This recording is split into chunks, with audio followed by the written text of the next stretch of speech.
Hi everyone, thank you all for tuning in today. My name is Maribel Vega. I'm a sophomore from Central Falls High School. And I'm Eytan Goldstein. I'm a senior at Barrington High School. Hi Eytan. Hi Maribel. It is our pleasure to welcome you all to this very special digital event on behalf of the Rhode Island Department of Education. É prazer dar as boas-vindas a todos vocês neste evento digital, especialmente ao nome do Rhode Island Department of Education. Portuguese. Nice. That sounded welcoming. That's exactly what it was. Are you doing that the whole time?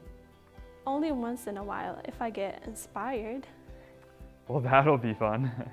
Okay, let's get back to the digital events. Oh, right. Tell them why we're here. In about 12 hours, RIDE will be releasing the State of Education report for the 2020 to 2021 school year, and we are counting down. That's right. Each year, the Rhode Island Department of We Education... can call it RIDE, Eytan. We can? Of course, we're the hosts. That's right. Perfect. Okay, so each year, RIDE releases a report where the Education Commissioner informs state leaders, educators, parents, and students on the current state of education in Rhode Island. It is a big document, like really big. It definitely is. And within this report, the Commissioner of Education is able to showcase some of the most amazing stories, events, and experiences that have taken place throughout the school year. Most importantly, the report is where we are able to draw attention to the hard work and the unmatched dedication of our educators, the people on the ground that took on nearly the impossible task to keep our students engaged in learning our schools moving forward when the odds were against us. This has truly been a pivotal year for all of us, and we know that the pandemic affected each of us very differently. Yet somehow, the work we are about to highlight today still happened. We'll get to that, but before we get this going, we want to take a second to welcome our very cool co-host. You've already heard of us mention her. She is the Commissioner of Education for our great states. Please welcome Commissioner Angelica Infante-Green. Thank you, gracias. What a nice introduction and welcoming. Great to see you both, and thank you for taking on this job of hosting today. You are doing a great job. Thank you, Commissioner. We are excited to be here and ready to get this going. I know that you'll be coming on a little later to summarize the actual report for us, but we wanted to give you an opportunity to join us for a bit and say hello to our viewers. I would love that, Eytan. ¿En español o inglés? Hey, okay. En español, por favor. Por supuesto. Quiero tomar un minuto para agradecerle a todos los que han sintonizado esta noche para el evento digital del Estado de Educación de Rhode Island, donde destacaremos el trabajo extraordinario que se ha realizado en educación en nuestro estado. I want to take a minute to thank everyone who has tuned in this evening for the Rhode Island State of Education digital event, where we will highlight the remarkable work that has been done in education across our great state. Thank you so much, Commissioner. That was excellent. We're going to get started, but please don't go too far. Just in case we have any questions or we need clarifications on anything that comes up today. Absolutely. I'll let you do your hosting duties, and I promise not to go anywhere. I'll just be a mouse click away. Okay, I like that. Bye. Bye. That's great. You really think that she's there? She said she's just a mouse click away. Want to test it out? Hello? Commissioner? Yes, Eytan? Whoops, sorry. We were just testing the audio. Audio sounds great. Okay, thank you. See you in a little bit. How cool was that? Amazing. She's definitely there. Okay, back to the digital event. Yeah. So as we mentioned, the State of Education report is a pretty big document full of years' worth of success and accomplishments across the entire state. And let me emphasize that the report shines a light on districts and efforts across the entire state. I think that's important to repeat. Our goal today is to give you enough preview to get you to go check out the full report, which by calculation should be released in exactly 12 hours. As Commissioner Infante-Green and the folks at RIDE planned out how they were going to present all this incredible work this year, they made sure to stick to the 5 core pillars of the department's strategic plan, which was developed in 2020. Wait, let's tell them what the 5 core pillars of the strategic plan are. Yeah, great idea. Go for it. The 5 core pillars of the strategic plans are equity, excellence in learning, engaged communities, world-class talent, and governance structures. That's right, Maribel. And today, as we spotlight some of these pillars, you're going to hear from the educators and families that brought this work to life. Let's start this off with our first spotlight.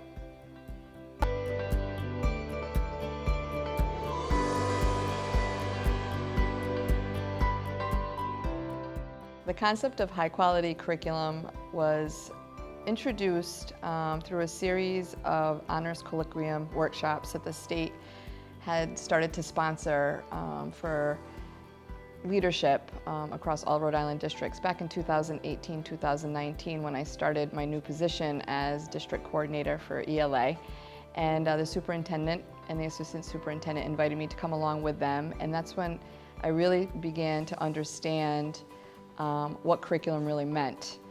I'd had a background in writing curriculum with my writing team, my ELA team, when I was working at the high school, but now that I was listening to presenters like Ed Reports and other national representatives talk about curriculum, I started to really understand that curriculum was really a series of strategic of topics and tasks and assessments, all aligned to standards, and that it included all the materials, all the resources a teacher would need in order to deliver that curriculum. And that was not how we had really developed curriculum in the past.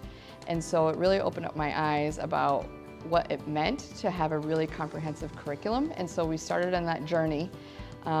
We became, I believe, a cohort number 2 in the series of looking for curriculum and what that meant. And so the journey began with surveying our teachers about what we were currently using. We were looking at our data to see how it was impacting students, and we knew that we needed to shift and find something to really meet all students' needs. And so I put together a committee. We audited our own curriculum. We saw where the holes were, and we started a search to see what really fit our local needs and our vision for what students needed to be successful with literacy standards. So when I arrived at the school where I am right now, I remember meeting with all of the teacher leaders of each department, and I wanted to know what curriculum they were using. And in the English department alone, there were 6 different curricula that were being taught, just in English alone. And in the math department, there were 2 or 3. And when you're trying to improve achievement, especially for students who are underserved, it's really important that you have a handle, especially as a school leader. You have to understand the curriculum, and you have to know what students are supposed to be able to know and do, and what the outcomes are, so that you can hold people accountable. And then you can also assess whether students are doing well or not. Well, when you have 6 different curricula being taught in a department of maybe 9 teachers, it's a problem. And one of the things I'm really excited about for this year is the fact that we have one curriculum. And I tend to be very liberal. Like I really do like choice. I think that we have to have some autonomy. But I think there are some places where it's really important that everyone is kind of doing the same thing, and that's around curriculum. And even within that curriculum, you can tailor it in some areas, but at least we know what the benchmarks are, we know what the outcomes are, we understand what it's supposed to look like in class, we know what teachers are supposed to be doing, and we know what students are supposed to be doing. And we're all working together, so we have one lens in terms of what the expectation is. it's extremely powerful when you have high quality curriculum. And I was there when we were actually, last summer we were looking at the curriculum and trying to figure out what we wanted to do. There were a lot of opportunities for teachers to weigh in, and I remember asking my teachers to go. We had quite a group of teachers. I think we had about 8 teachers that attended. And the curriculum that we rolled out this year is the curriculum that they actually voted for. And so it's always important too, the people who are actually doing the work, which are teachers, to give them a say in terms of what they feel is best. And also really making sure that once we do that, that we give the teachers the support they need. So teachers have had an opportunity to have a lot of professional development around the new curriculum, particularly in ELA. And it's been a challenge because a lot of it is also very much tied to teaching students to read, to improve their reading. And not everyone obviously is a reading teacher. And so it's been challenging, but I think that if you talk to many teachers, especially as we start to clear out the year, they will tell you that they've learned and grown a lot, and I know I have as well. And I was in a classroom before I came here. I went to 2 classrooms, and I was asking the students what color they were in their reading, what level they were in. And they were so, you should have seen some of them, they were so proud. You know, I'm bronze now, I moved up, or I was black and now I'm white, or, you know, whatever. So every one of them were talking about their reading. They would show me their books. Some of them took them out of their bags to show me what they were reading. They talked to me about their books. I mean, that wasn't happening last year. We didn't have a lot of conversations about what books students were reading. And these were conversations with students, and I didn't even speak to the teacher. They were able to show me what they were doing, and I asked them, I said, so how do you feel that you've moved up a reading level? I feel really proud, I told my parents. And a lot of the students were young boys. Boys tend to be the ones who are not readers, but all of them were able to pull out a book. And some of the books are graphic novels, books that a lot of young boys like to read. So I'm excited about that too, because you know, the new curriculum, sometimes you get curricular and the books are books that kids are not interested in.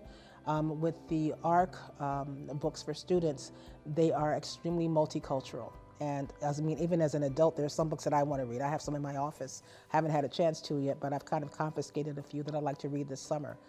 So I'm excited about it. I think that it's going to really help to improve things tremendously for our students and for our families, especially since our families are largely not English-speaking families, and they come from cultures oftentimes where they don't ask a lot of questions, they don't get involved because they feel that, you know, the teachers know what they're doing, which can be a problem sometimes. So it's really important that we all know what the curriculum is, what the outcomes are, what the benchmarks are, what the expectations are, and that when all administrators are going into classrooms, that we're all looking with the same lens, and then we're having conversations with teachers about what we see and providing them with feedback so they can get better as well.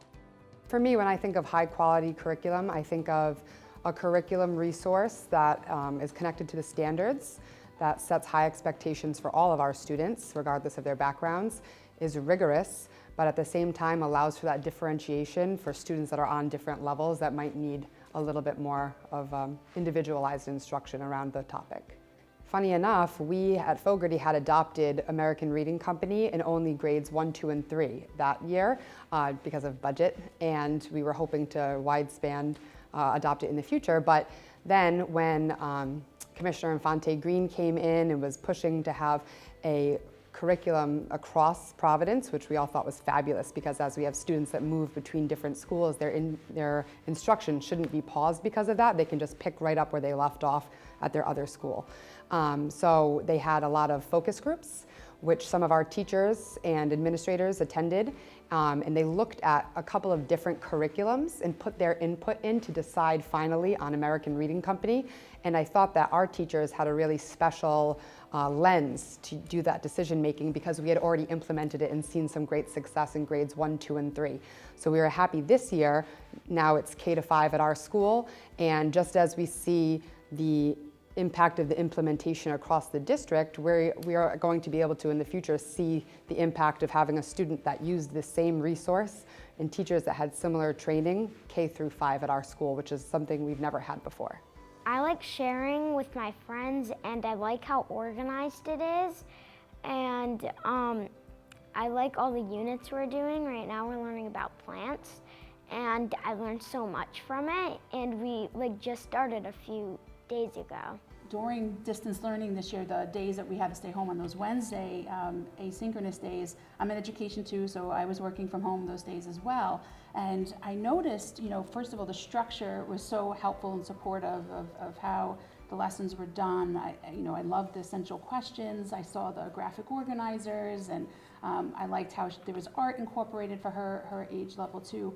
But the thing that stood out to me was the unit when she was discussing children and schools around the world, like what their experiences were like. And she came up one day running up the stairs, and I might have been in a Zoom meeting myself with colleagues, but she was so excited to tell me what she was learning. And that's what I've noticed again. We got back to this place of, did you know? Mom, did you know? Did you know? And so what I loved about that was that this unit was teaching, both of those units actually, were teaching about empathy. They were teaching kids about real world connections. And she was so inspired about what she was learning. Like, she was so excited, she was like writing a page worth of information that she just discovered through that lesson with her teacher. Her teacher had did the meeting via the Google Meet. So it's very inspiring to see what this curriculum is doing for her and for my son, who is a definitely different profile, and that structure gives him something to hold on to, whereas before, random topics every day, skills-based, a lot of kids struggle with that for different reasons. So this definitely gave him a lot more support, and for both of them, it really was building a lot of knowledge, and both getting access to grade level material was very important. And so they're learning vocabulary, and they're learning how to become writers. And I was very excited as a parent to see these shifts happen from when we started in the district to where we are now. So we started to take a look at some research that was coming out, and there were a variety of different studies that were coming out and saying that students were actually not experiencing grade level content. And it just really kind of puzzled us. So one, we dug deeper, and we couldn't believe that was happening, but in fact it was. And in fact, one of the studies that we read, students were spending more than 500 hours in a year on content and assignments that were not aligned to their grade. And so we just thought we had to do more. So we became one of 8 states early on working together to outline action plans and steps that we would take to make this happen differently for students in Rhode Island. We worked with our legislators, our educational community, students, parents, teachers, everybody across the board.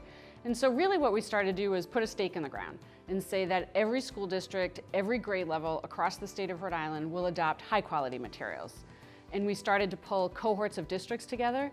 We support them through a process to make selections. So if they need a little bit of help, they meet over the course of 6 meetings.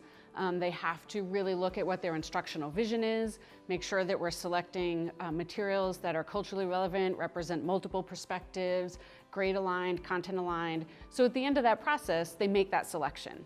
And then of course that's the first step, right? So implementation really has to come next. Professional learning for teachers is really a critical part of it, but we support that whole process through that selection.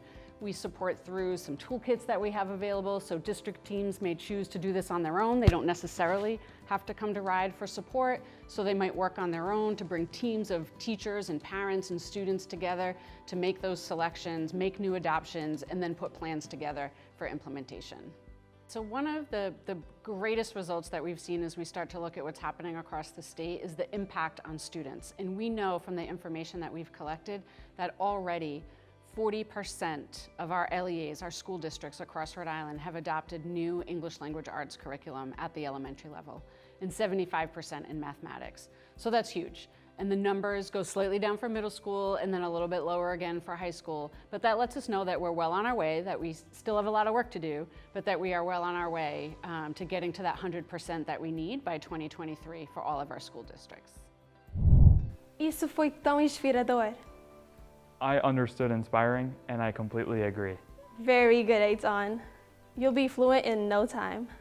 Eu concordo. Okay, we are ready for our next spotlight. Let's roll it.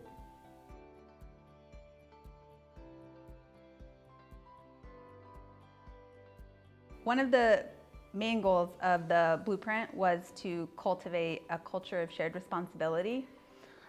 Oftentimes, people look to ESOL and bilingual dual language teachers as the ones responsible for the instruction of multilingual learners, and that's just not true.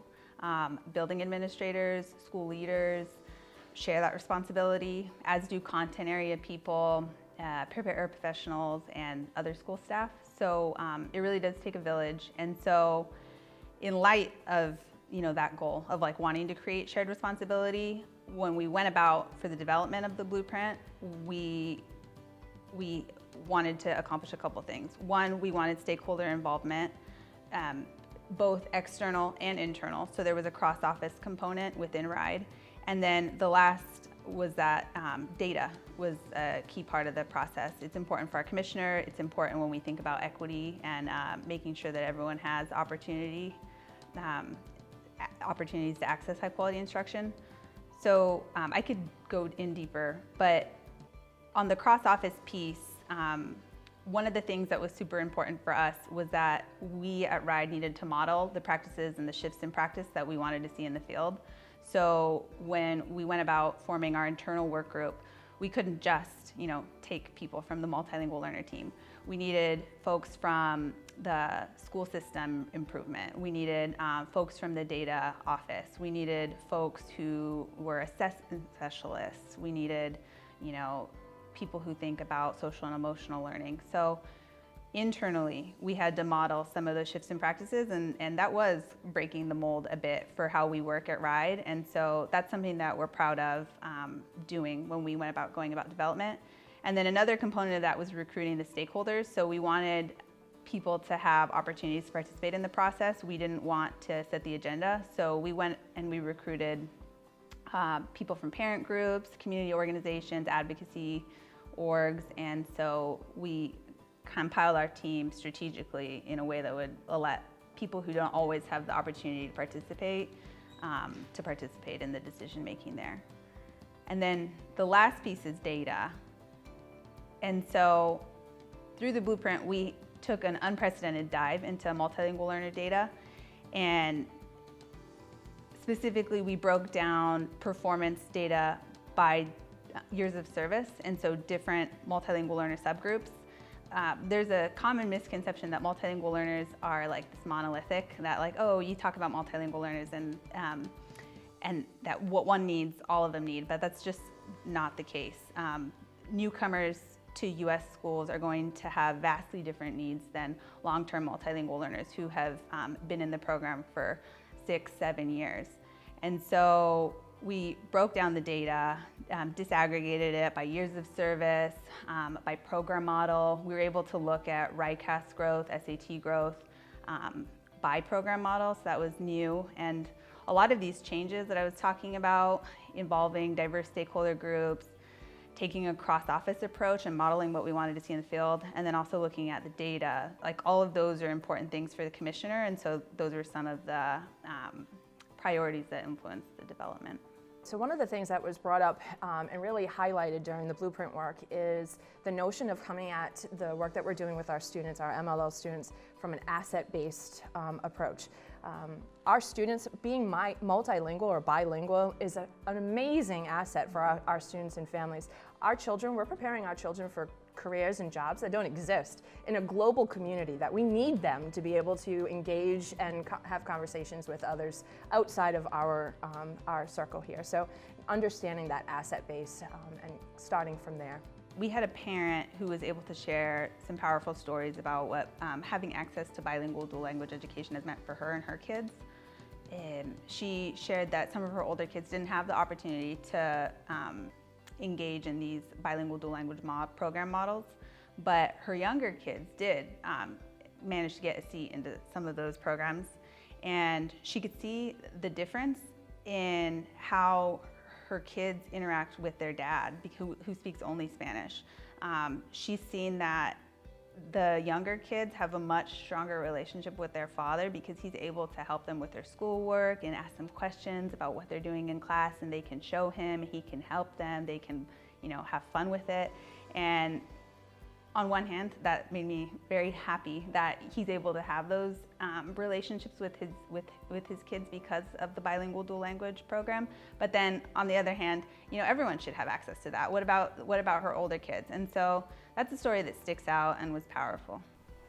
And I know one of the big initiatives with the strategic plan and the MLL blueprint is creating more bilingual dual language programs within the district. And actually Woonsocket was awarded one of the planning grants for the dual language bilingual two-way immersion program. So we're actually lucky enough to start next year in our preschool program to have a Spanish-English two-way immersion program.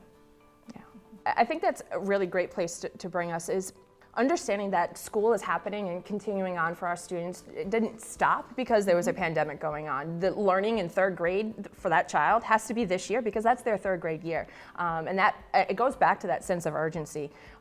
This is the only opportunity our students have for this curricula that they're learning right now. And they need to engage in it, explore, have in-depth conversations, critical thinking. And we're preparing, like I said before, we're preparing students for a world that doesn't exist, but we know that they need critical thinking skills, they need collaboration, they need time to engage and explore.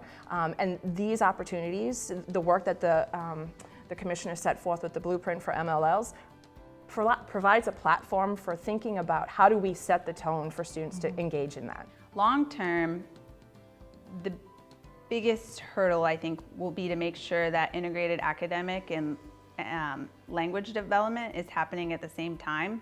So what most folks don't see themselves as teachers of multilingual learners just because it's not their area of expertise. And one of my goals is to really empower teachers and to help them see that they do actually know a lot more about language than they would maybe give themselves credit for.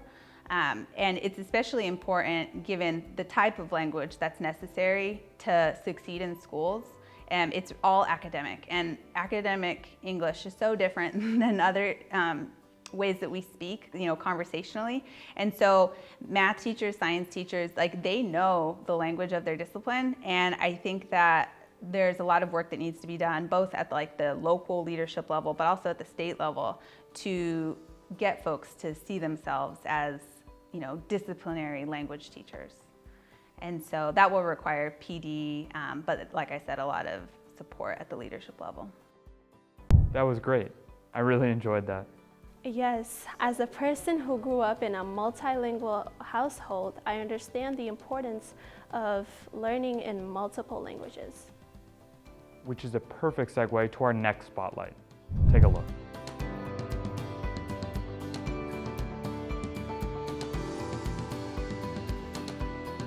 So the EduLead Fellowship is an educator preparation initiative so that we can recruit more Black and brown educators from historically underrepresented communities, folks who are racially, ethnically, linguistically diverse into the education workforce.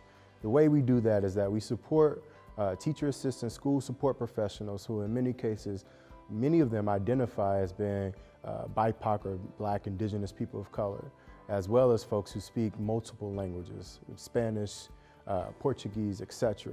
What we're working to do is to take those folks who we know are high potential, who already have the experience working in schools, as teacher assistants, as school support professionals, who see the kids every single day, who also are going into a space where they also come from the communities that the kids are coming from.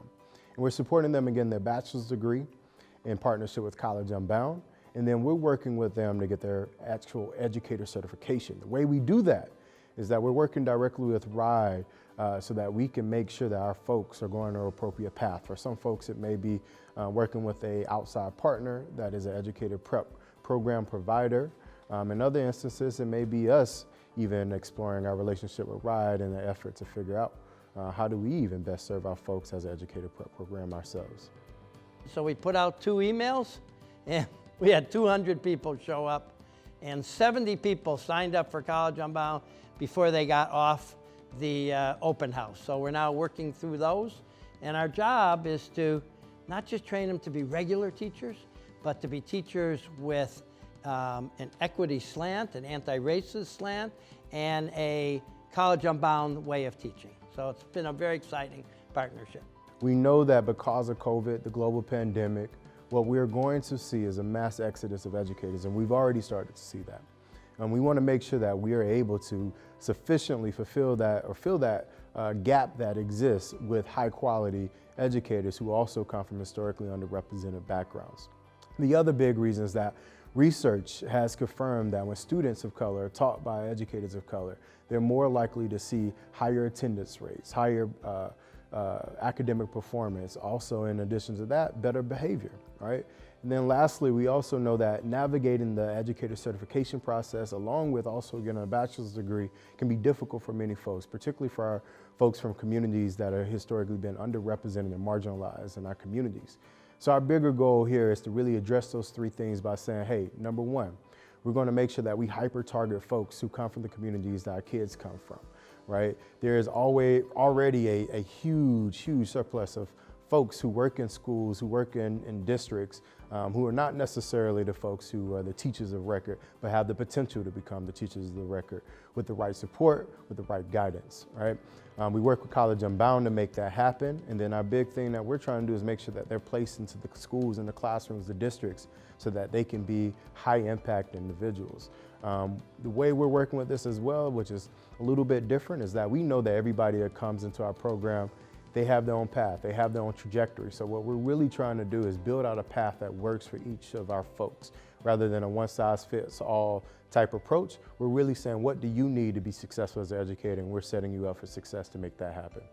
Well, I had wanted to go back to school a long time ago, and having a baby didn't really work, and my son was getting older, so it just wasn't the timing. And literally before I got the email about College Unbound, I was thinking about going into like the medical field. I was going to switch over from being a TA. Got the email and I just decided open it up, and I went forward with it and got into College Unbound, and I'm glad I did.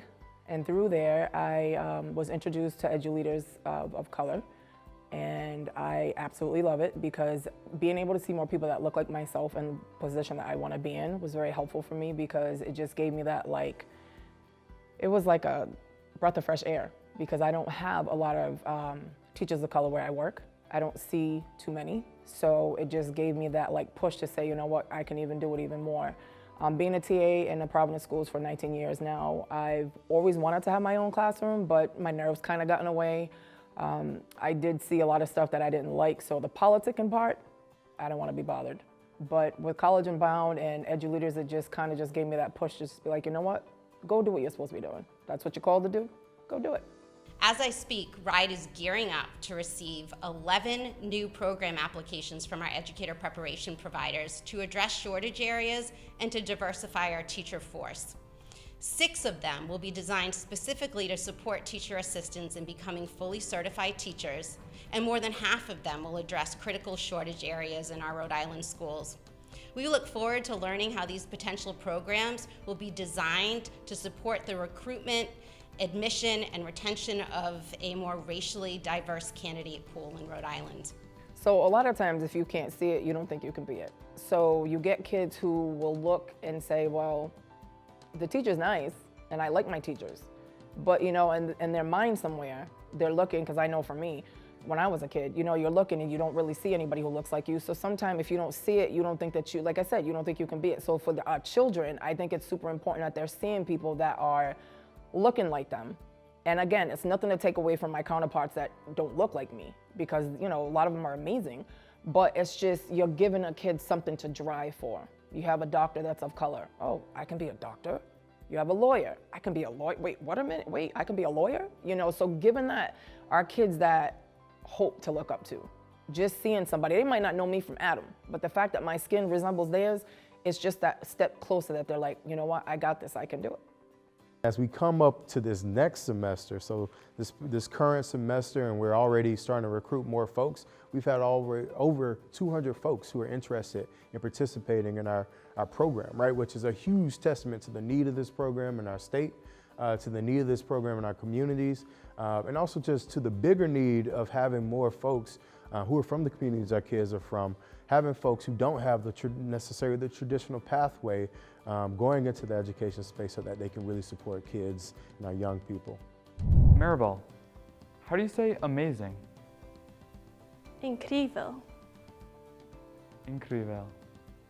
That was perfect. Great job. This is getting good. Let's roll to our next spotlight.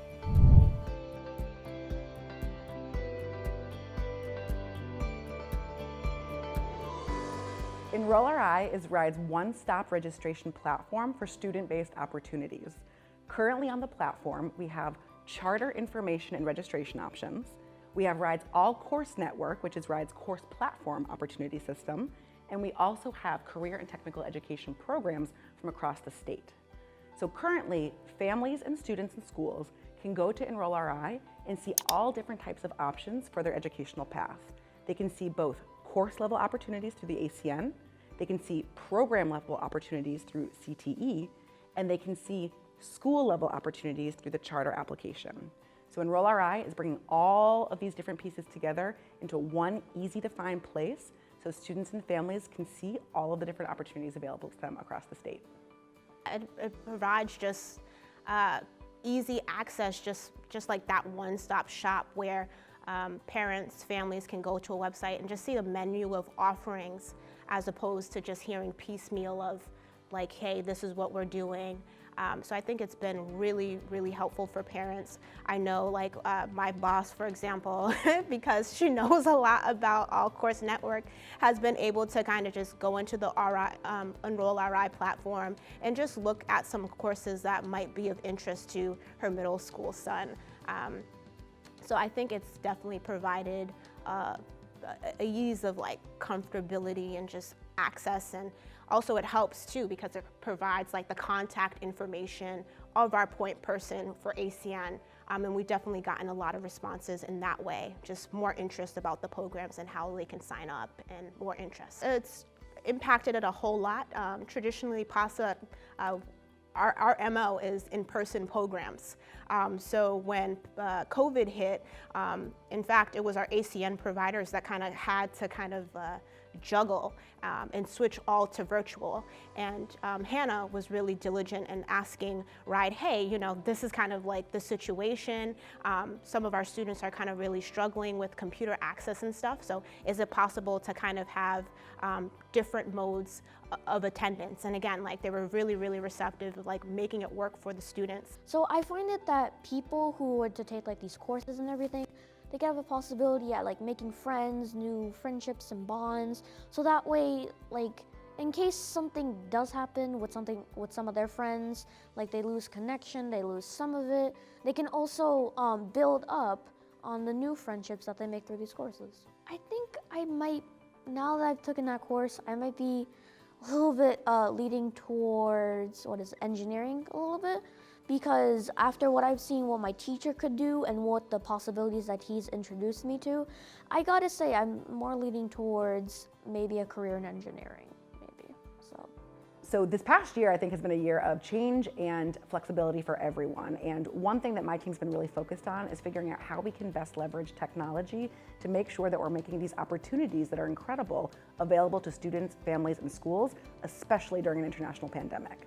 This past year, actually, RIDE's SAIL program is one of the best examples that my team pivoted to work on this past summer.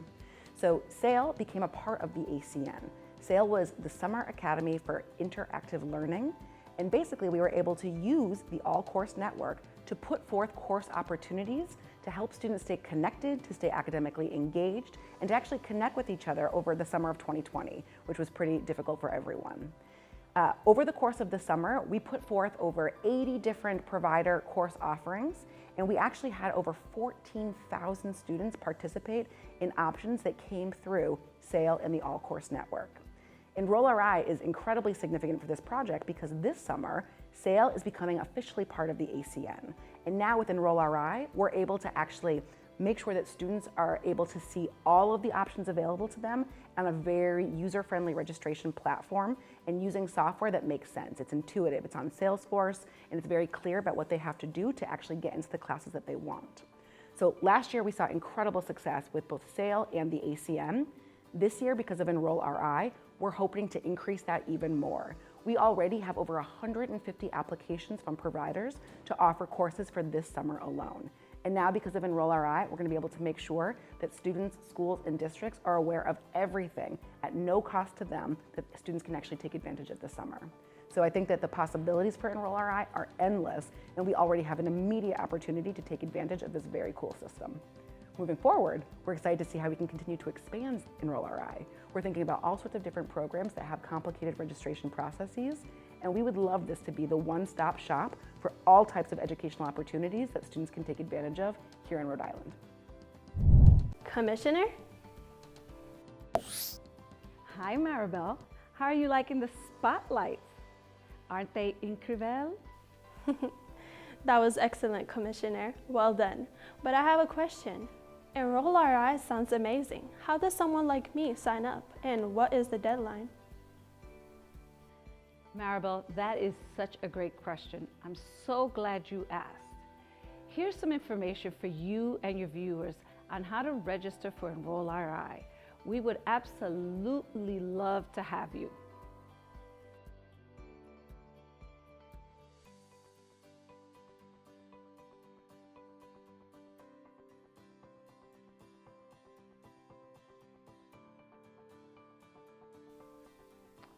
Hey Commissioner, before you leave again, we have a very special guest here that would like to jump in and say hello. Oh, okay. How exciting. Who's our special guest? Maribel, how do... I know what you're going to ask, Eytan. And the word is pronounced governador. Nosso convidado especial é o governador Dan Mckee. Hello, Commissioner Infante-Green. Surprise! Oh, our special guest is Governor Dan Mckee. Welcome, Governor, to our special digital event. Yes, I'm happy to join you, and what a great job Maribel and Eytan are doing. Thank you both for the invitation. I couldn't possibly miss this. Governor, I'd like to invite you to say a few words to our audience tonight. Absolutely. I would be happy to. Good evening, fellow Rhode Islanders. I would like to begin by recognizing our student MCs Maribel and Eytan for the amazing job they are doing hosting this evening. They are examples of the brilliance and talent that our amazing students possess here in Rhode Island. I would also like to thank Commissioner Infante-Green for her steadfast leadership over the past year as RIDE guided and assisted all of our schools to reopen safely and continue to provide high-quality education for all our students. This past year has been tough on all of us. We have all faced a share of challenges and obstacles, but hearing from the dedicated educators, students, parents, and partners this evening has only confirmed what I already knew. Rhode Island's spirit is unbreakable. As this school year comes to a close, a school year like no other, I want to sincerely thank each and every individual in our Rhode Island education community for their tireless work and dedication to our students and families. You are our education heroes, and the achievement highlighted tonight would not be possible without you.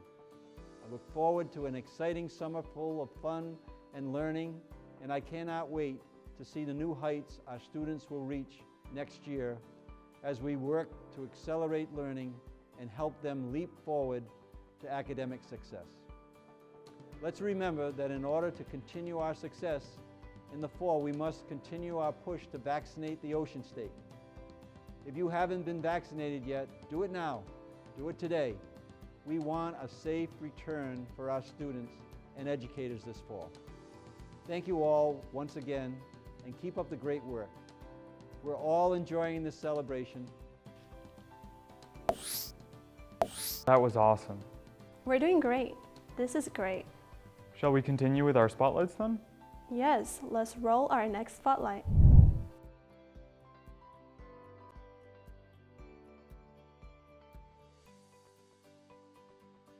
Back then and still today, we have in the technology industry a real need for more people. You know, it's one of the fastest growing industries. Technology permeates almost every industry, and the need for technology professionals has never been greater, and it was strong then as well. In particular, our industry is really made up of a lot of white guys, and there's a need to have more women engaging in these careers and more minorities. So, you know, P-Tech was an initiative started by IBM, and the governor and her connections had connections with IBM, and they took this program and brought it into Rhode Island. I think it's critical. I think I grew up in Providence, and you know, when I was a young boy, I was thinking about, my dad was a fireman, and you know, we were going to the moon. I was thinking about being a fireman or an astronaut. I knew about my teacher, my doctor, my dentist, so those are the kind of the opportunities I saw for myself. I think the more we can put industry professionals in front of students and show them the opportunities that they have for their potential careers in their education, the better. And I think technology is the perfect choice for that, because we're all users of technology. In the past, you know, we've had a very dominant, you know, white, male-oriented industry. And if you think about where it came from, the technology back when I was coming out of school was still pretty much to serve corporations. You know, most of the technology people were going to go write code or work in an infrastructure to help out a corporation achieve their goals. Now, with technology being ubiquitous, and you know, the computer and power of my phone is more than a lot of the corporate computers back then, it's being consumed by everybody. Not just at what was at the time a lot of white men running, you know, corporate America. Now we're all running technology, and we need a more diverse group of people producing that, you know, being creators of technology, and that will get, I think, so there's an opportunity now really for everybody to participate in this. And as we know, the careers in technology are plentiful and are rewarding, both financially and ability to use your creativity. You don't have to go sit in a basement and code anymore. You know, there's lots of opportunities to use this technology, and I think we can get students excited about it when they hear that it's not just, you know, sitting behind a computer all day long. The willingness of the district leaders, the CTE leadership in particular, to listen to the voice of industry, and as we're planning what's going forward, we're planning on 4 different industry pathways for these students, where right now we have 1 in P-Tech. The ability, them wanting to listen and engaging with, we're forming a group now that they're going to hear from a group of industry folks about, you know, what are the best pathways, where are the jobs going to be for these students in the future, you know, where should we put our investment, and they care and they're listening to what we have to say, and it's genuinely, it's all at the heart of helping out these students and helping them prepare for their future, and that's what is really most heartwarming to me.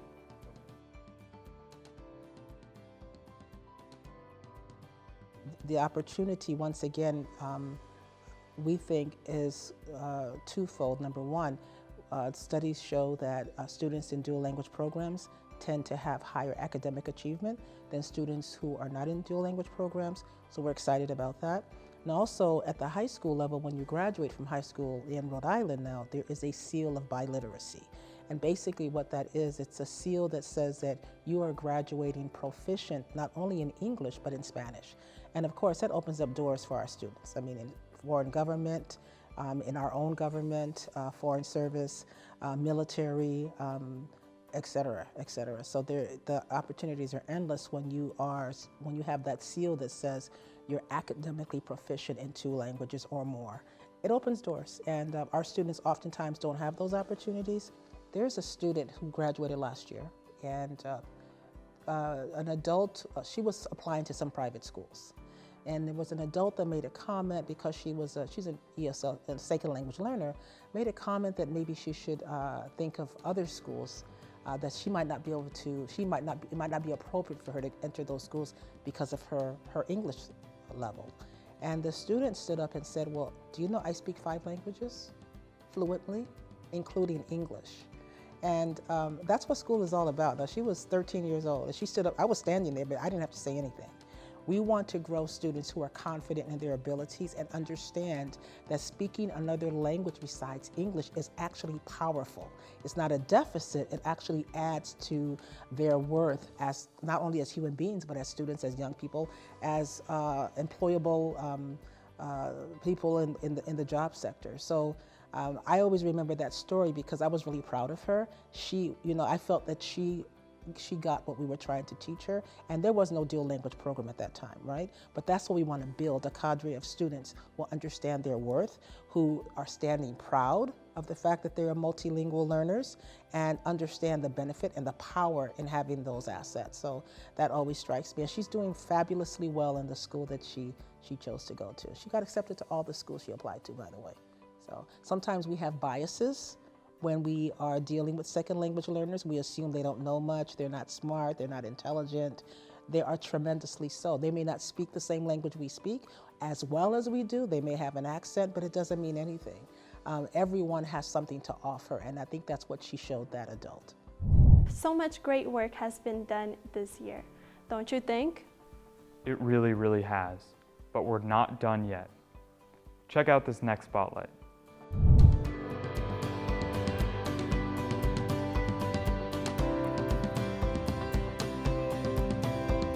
As many may know, we in the community of Central Falls were deeply impacted by the COVID virus.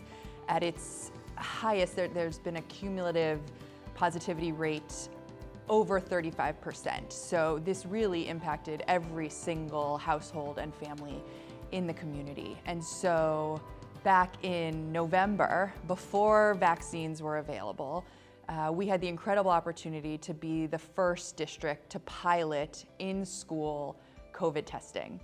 And so we jumped at the opportunity because back then we only had 23% of our learners in person. And throughout this entire pandemic, it's been critical to balance being COVID crushers, but also learning leaders. And so we saw this as an opportunity to ensure that we could continue to keep our students safe and build more trust with families to know that it was a safe choice to have their children return to in-person learning. So being a former student of Central Falls, having gone through the Central Falls School District, to get an email, saying, hey, we would like for you to be the person that tests this thing out and supports in making sure that our kids get tested. In in the middle of a crisis, it was definitely scary, but I also knew that I had a duty to my community, to those kids, to assure them that they were going to be okay, to assure them that this testing was meant to keep them safe, that this testing was meant to prevent COVID-19 from further spreading in our schools, in our community. And it has become a routine where they're really not afraid and they know that this is for their safety. We also have parents requesting that their kids get tested. Weekly, we have more parents that are willing to, to call the school to say, please test my child as many times, because we know that even though we're not one of the hotspots anymore, COVID is still around. And so it really is a beautiful thing to see that our community went from being one of the hot spots and being so afraid of being tested to now willingly calling our schools and saying, hey, I would like my student to be tested weekly. I'm thrilled to share that we're 12 weeks in and now do over 1,000 tests a week with a positivity rate of less than 0.02%. And most excitingly, we've had no secondary or tertiary spread of the virus in our schools, and over 75% of our students are back learning in person, and that number is growing every day thanks to this extra layer of the COVID testing in schools. Maribel, why are you cheesing? As a proud Central Falls resident, I am proud to see my city being spotlighted today. Of course that makes sense. We've had all of these amazing spotlights. We're down to our last one, and I'm so excited because I've heard all about this one, and I can't wait to watch it. Let's roll it.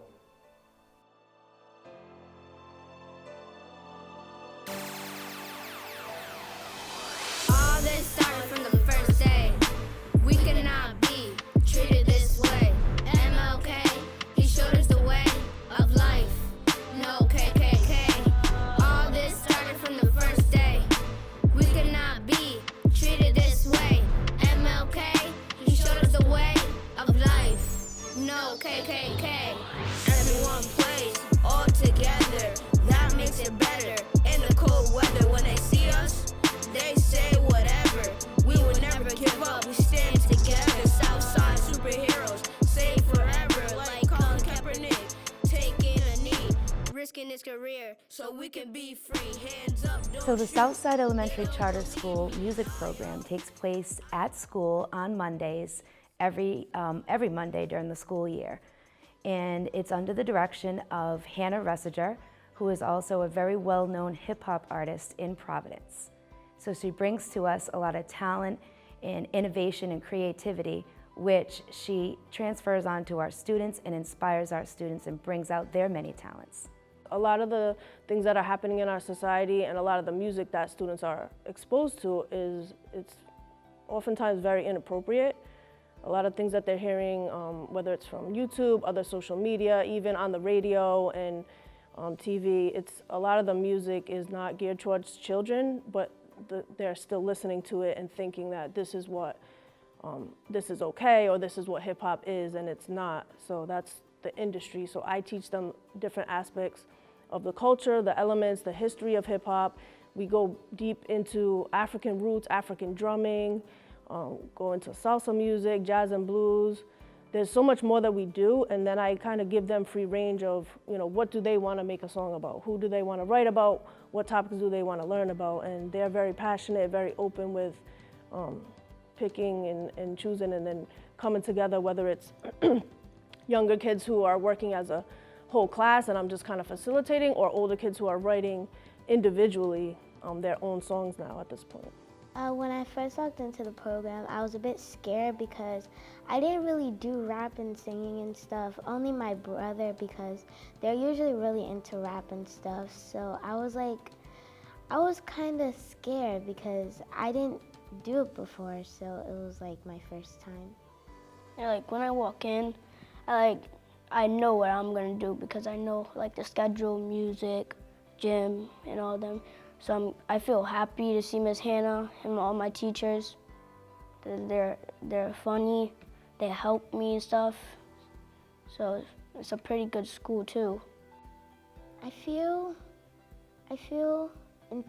anticipation because it makes me so happy because I know that it's a place where I'm welcome, and it's like I can actually make raps and stuff and do things that make me happy and what I want to do. And the teachers and stuff at our school, they're very supportive. So if we do some fun activities and music and stuff, and it just makes me really happy.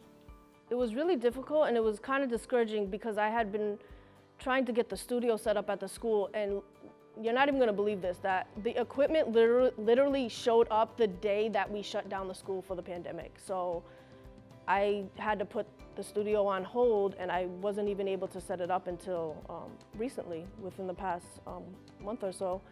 So it kind of, it backed things up, but in a way, it all worked out. It's so refreshing to see they go home and practice, they're so passionate about it, they come excited, and some of them get it right away, and then others are struggling to get it on beat, but I just keep encouraging them and pushing them, and it's just great watching them learn and grow through that process. Yes, I've only been here for 3 or 4 months, and I've when I was first on the singing program, I was a little bit shy, but Miss Hannah was always there to support me, and so that made me overcome my fears a little bit, and then I started to sing in front of the whole class. It's just that I love singing, and I love songs, and my dream ever since I was 5 was to be on stage and to be famous. You need to be kind to everyone you meet. Don't break people's heart if you want to be me. I know you're going through some problems at home, but don't take it out on everybody that you know. Cause they will think you're mean and push away from you, and the next thing you know, you're sitting alone. So stop being mean, it's no use at all. When you're walking down the street, you'll push you and you'll fall. But don't sit there staring up for yourself, cause bullies are bad for your health. Yeah. Because bullies are bad for your health. Come on, that was a great way to close out our spotlights.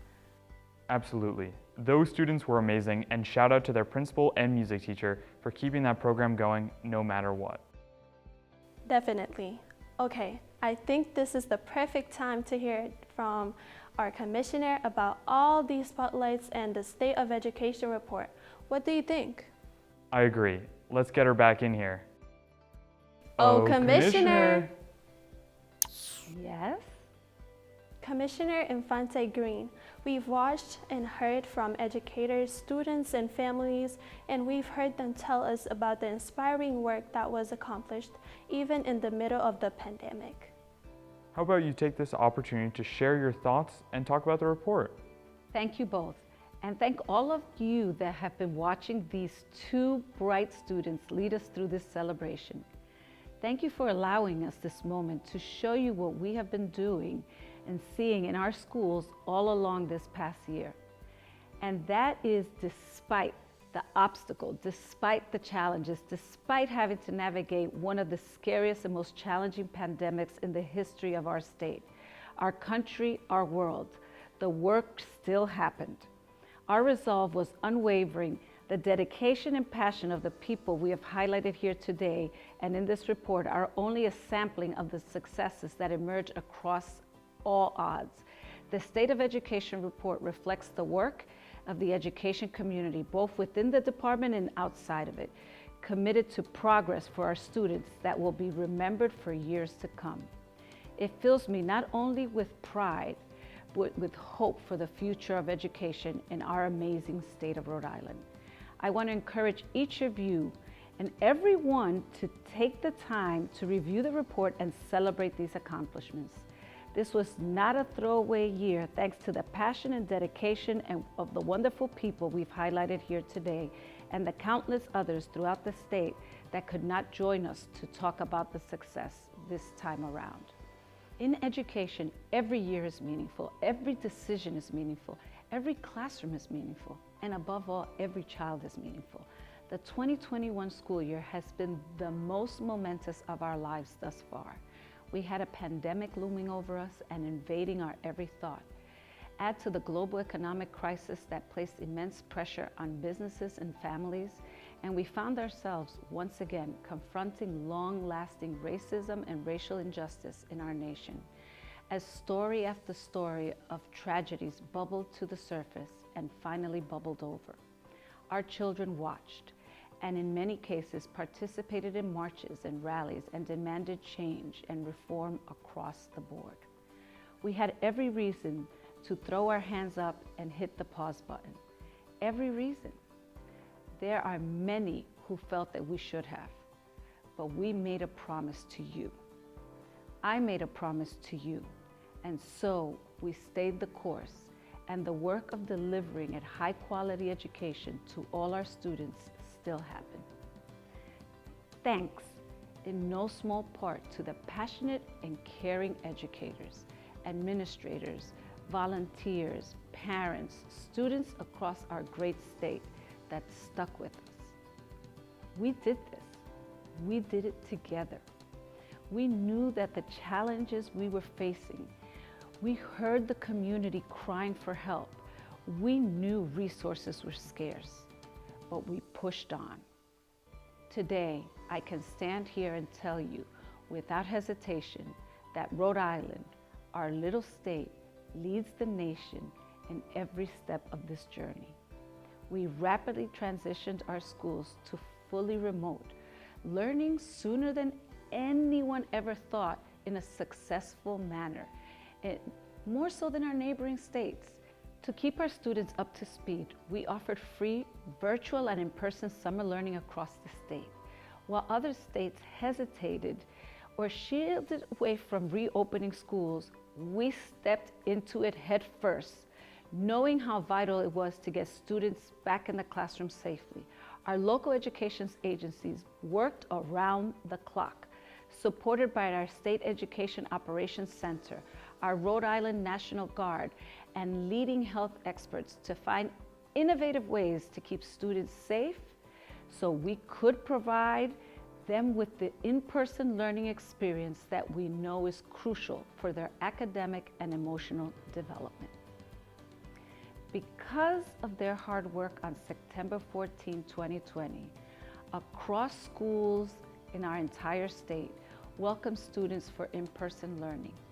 And now, all of Rhode Island's school districts are offering fully in-person learning at every grade level. It was never easy, but our education community defied expectations.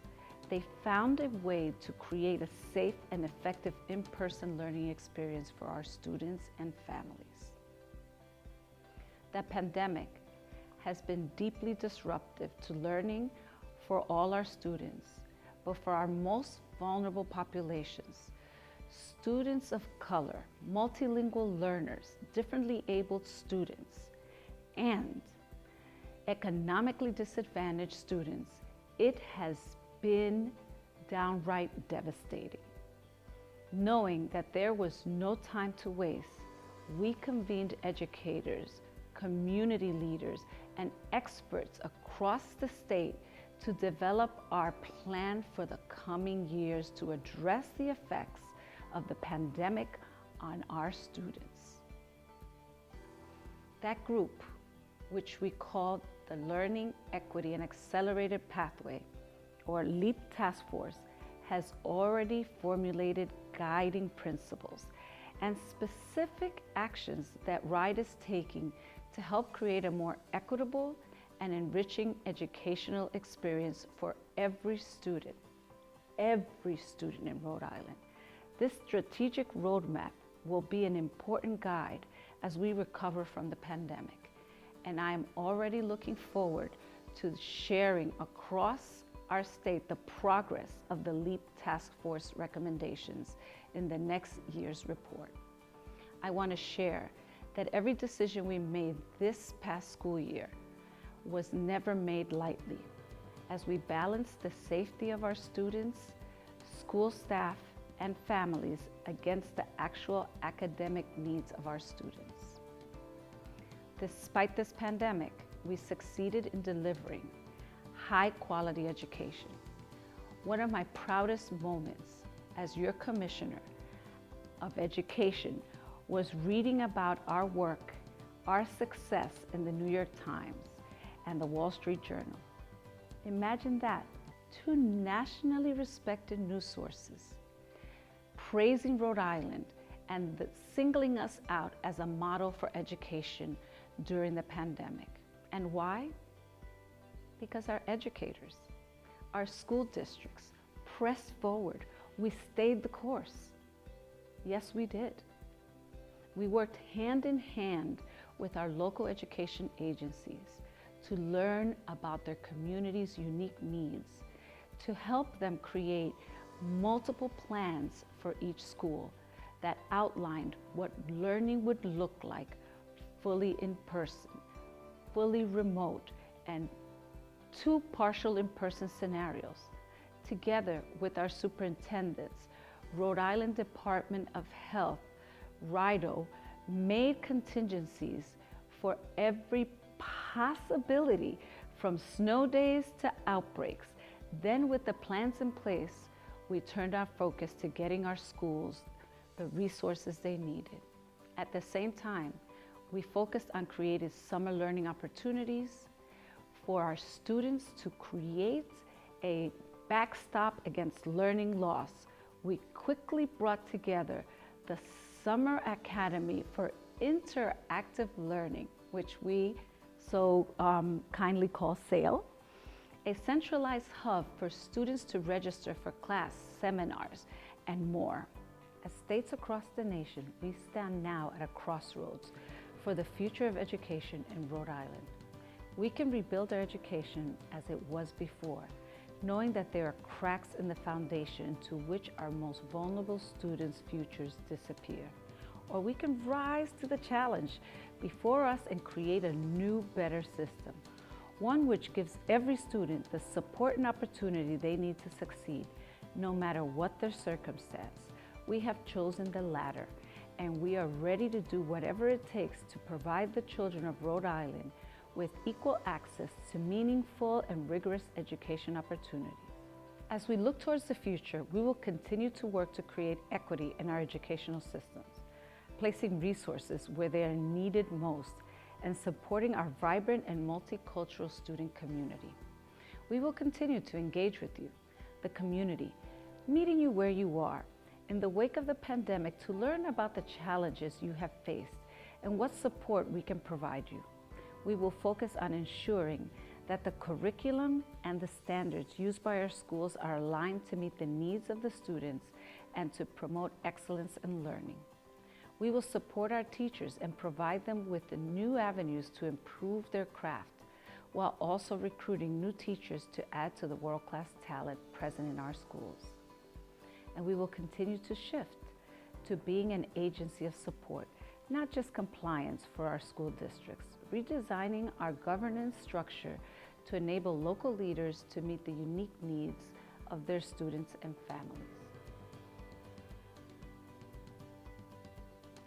Thank you again to every teacher, administrator, school staff member, community member, family member, and student who made the work detailed in this report possible.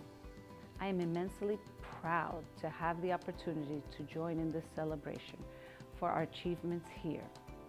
I urge you to take the time to review this report at your own pace, and I look forward to working with you in the years to come. Commissioner Infante-Green, thank you so much for giving us such a wonderful recap of this past year. It really was a year of accomplishments despite all of the obstacles. You're very welcome, and thank you both again for doing such a wonderful job today. I'm so proud of both of you. Ladies and gentlemen, that concludes today's digital event. Please remember that the State of Education report will be available for viewing right on our website, www.ride.ri.gov. We also want to remind you to follow us on all of our social media platforms. And again, thank you so much for joining us. And please, please, please share this information with fellow students, friends, and family. Thank you all. Have an amazing day. Bye, everyone.